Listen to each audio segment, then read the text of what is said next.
Hey there folks, Ray the Tax Guy here, back with another video. And in today's video, we're going to demystify payroll management. There's so much to know that we're not going to go over everything. We'll go over the most important points. So if you've ever scratched your head over deductions, compliance, or just getting started, you're in the right place. We'll break it down into 4 easy steps. So grab a notepad and let's dive right in. The first step is setting up the actual payroll, right? So before we dive into the numbers, you're going to set the groundwork, right? So you want to choose the right payroll system. There are many options to choose from, and those options range from $15 a month to, $200 a month. You can try to select a payroll system that fits your budget and fits your needs. You can also try to do it manually, like on Excel, on an Excel spreadsheet or something similar. But trust me, software will make your life so much better. Another thing you want to do is gather all that employee information. You want to make sure you have names, addresses, social security numbers, and so on, date of births, because you are going to need that information to put into the payroll system and to track all their deductions and everything else, which we'll talk about later in the video.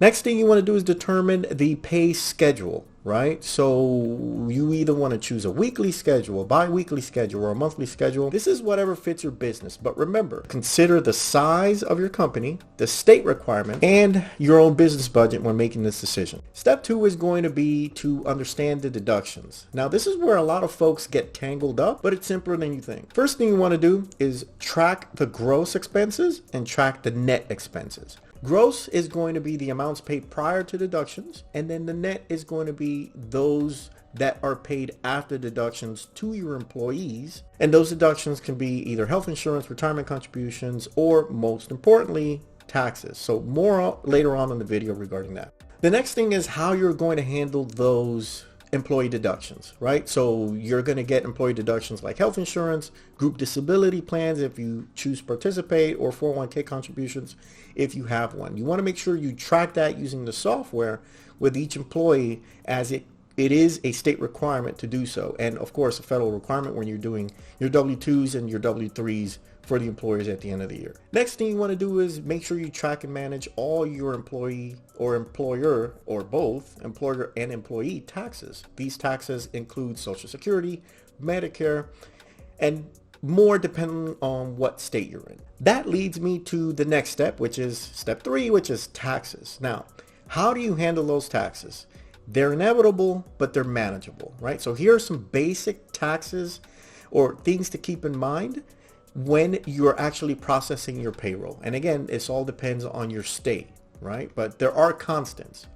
The first constant is going to be the federal and state income tax, right? Think of this as your withholding tax. You are going to have to track that using the payroll system and make sure you're making those monthly deposits or those deposits to the state so that they have those taxes and you're not penalized for it. The next type of tax you're going to look at is the FICA tax, right? So this would be your Social Security tax or your Medicare tax. So you want to make sure you track that. Remember, half of it is paid by you, the employer. The other half is paid by the employee, but you are making that deposit to the IRS or to the state, depending on what tax you're talking about.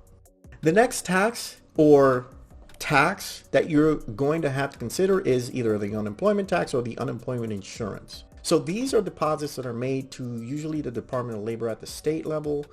You want to make sure you track that for payroll purposes. Some states require it and some states don't require that. Another one that some states require and some states don't is the workers' compensation, right? And so there are many different options when it comes to that. Workers' compensation, paid family leave is not technically a tax, but it is something that some states require that you pay for your employees. Now, step 4 is going to be compliance, right? So you want to make sure you stay compliant. And here, organization is everything, right? So keep accurate records.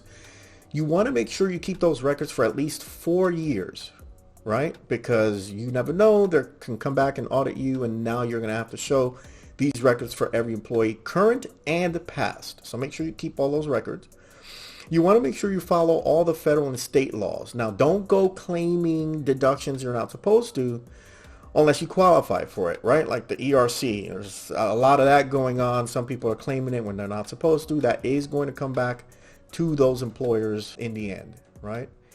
And then Regularly update your payroll and human resource policies and procedures to match the latest tax codes and latest state laws, right? Because things change, there's new laws enacted.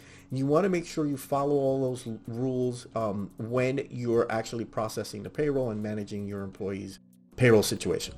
And that's it. There you have it. It's really, really simple, mastering the payroll management process in 4 easy steps. I hope this cleared up a little confusion, or at least gave you a little bit of guidance as to where to go and get some information or general information regarding payroll. You can always reach out to us here at Area Government Services if you need a hand or if you have any questions. Thanks again for stopping by. Don't forget to hit the like and subscribe. That does help us a ton. Leave a comment as well. That way we know what kind of videos you're looking at watching here in the future. And then, of course, I'll catch you in the next one. Thanks again for stopping by, and you have a great day.